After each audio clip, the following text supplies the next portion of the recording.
by the way, similar setup. Battle Cruiser to Serral here. He's just going for a lair actually right now. No Roach one quite yet. If Serral were to lose, like, it's very real that he could face Neeb, which we could have a whole conversation about that as well in their, you know, story that was supposed to happen. It was supposed to be Neeb who could take down Serral, and we never really got to see it go out that way. But anyways, that's for the future. We are now watching Innovation try to look for openings with his Hellions, because that is often the deadliest part of the Battlecruiser opener. It's quite funny, but yeah, that's too many lanes. Or is it? Or is it, Zombie Grub? That is not a bad fight at all for Innovation, I'd say. The Hellions are low on HP. This one Queen is going to try to get the snipes off, doing a really good job in target firing there. But Innovation is still going to get at least a little bit of economic damage. A lot of lost mining time. So it's got to be careful, because even one Hellion and a Reaper can still take down quite a few drones. Wow. I really thought that was going to be enough. Like, when I saw the first half of the Lings, I was like, oh no. And then I saw the rest, and I was like, yeah. But he still blew through them. It's still not the worst thing, though, right, for Serral. It's better to just not take any damage whatsoever, but he only took 3 drones. More important thing is he's ready for the Battlecruiser. Might have been anticipating it in the main. Now his Queens are here, so just a little out of position, just a little bit later to the Spore Crawler. Does lose 4 more drones. Yep. That's not bad, though, right? The BC survives 4 drones just like that. A little bit of lost mining time again. Serral's setting up a little Drop-A-Lord play on the top side of the map. That's kind of cool. I feel like it's a little hit or miss, right? Either Hellions are going to just absolutely roast this, or the Hellions are way out of position. And then something like this can really mess Innovation up. I guess you would assume that Innovation is still patrolling with the Hellions he's producing, just because he feels like Innovation is a confident player who'd be out in the map. But really, I would say most Terrans would be back home, being like, oh my god, I just lost my Hellions, you know? I need to wait a little while. But hey, Innovation waited for 6 exactly, which is usually a safe point. And this may be where Serral goes in? Yeah, I think he waits. I think he wants to see these Hellions. Well, he sees them now. Innovation is getting really adventurous here, just driving in the middle of all of these Queens.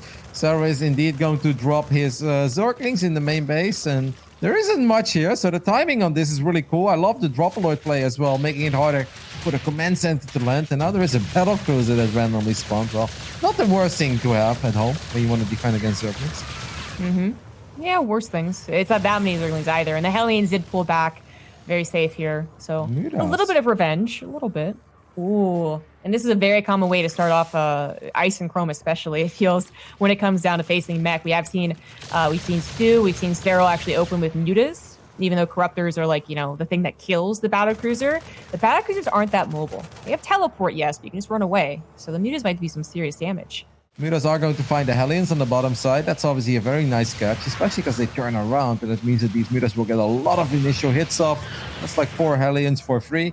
And this is kind of where the Battlecruisers try to be as annoying as possible, right? Like, show up, get an Overlord, get a drone or 2, land 2 Yamatos, and get the hell out of there. I was going to say, I might actually like it better to lose those Hellions, because he got a scout, and he bought a little bit of time. Still lost 2 tanks, though. They couldn't go for the SCVs. They just barely missed the timing, but 2 tanks, a couple SCVs on the gas geysers.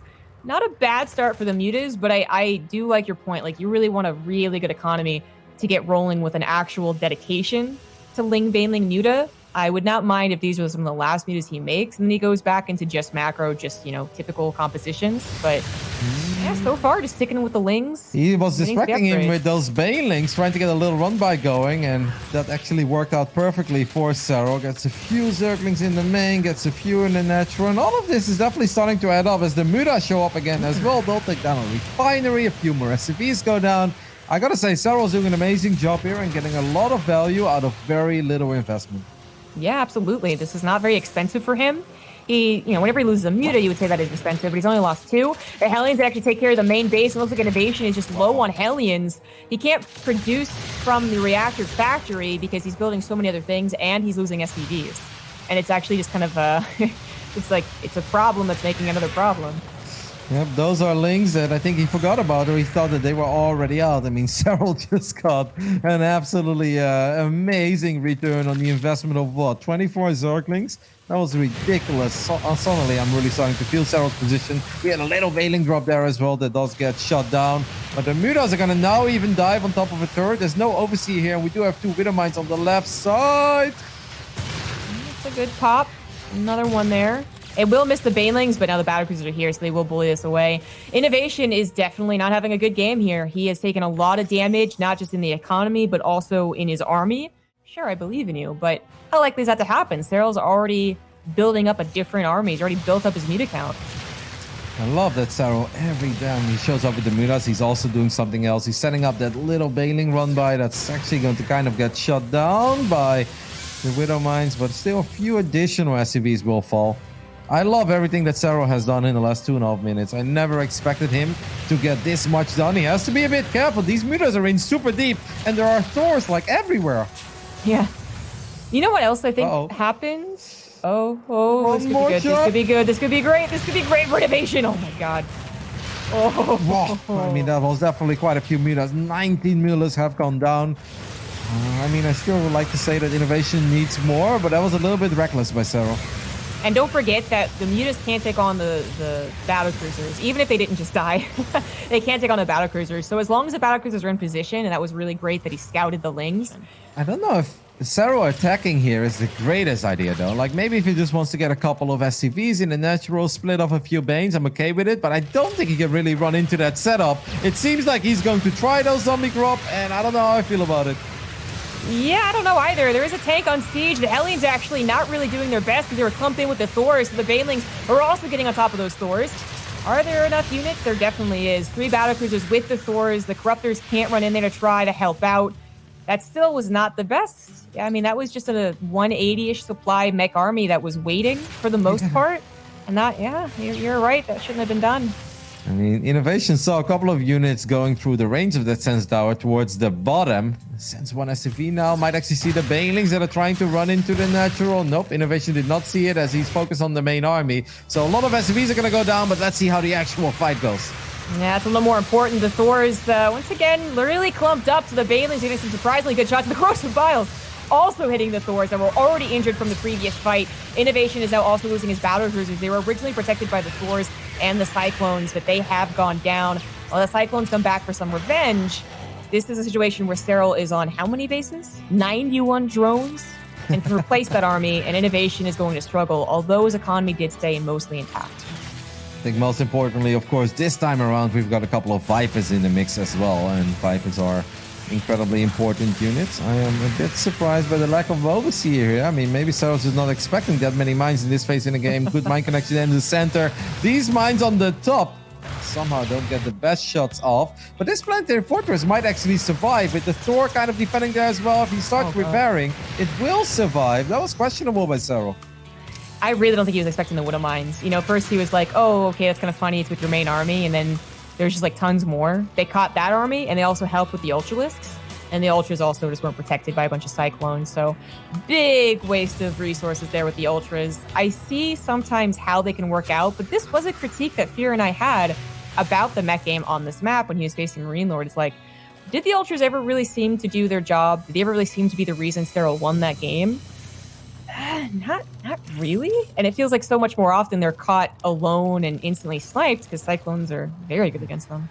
All of a sudden, it really does feel like we've got a game here again, with Innovation trying to stabilize on 5 bases, even building a 6th command center. The Cyclone count is higher than it's ever been.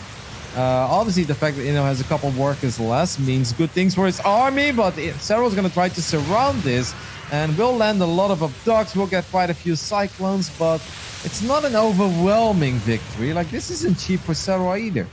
Yeah, and every time the Banelings and Lings are gone, that's when the Cyclones can get some revenge, right? The Ravagers and the Ultras have to leave. They're no longer protected. They're going to get locked on and kited to all hell. What? So on the right side, there is a bit of a cleanup, and then actually finding a hatchery. I don't think he's going to get it.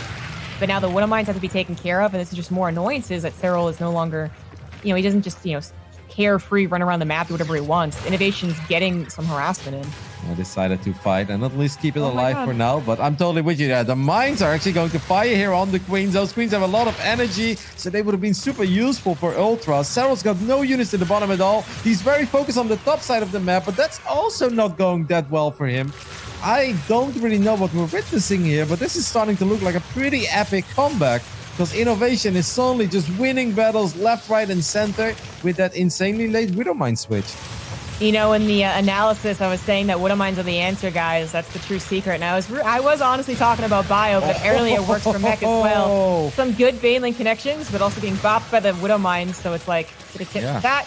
Innovation is forced to retreat, but his supply didn't really ever go down that much. Oh, the infestors get found as well in the bottom side. These queens are going to try to keep it alive, but one infestor went down already. Wow, I can't believe that those queens survive for as long as they do. Widow Mines do get good shots off again on the Zerglings.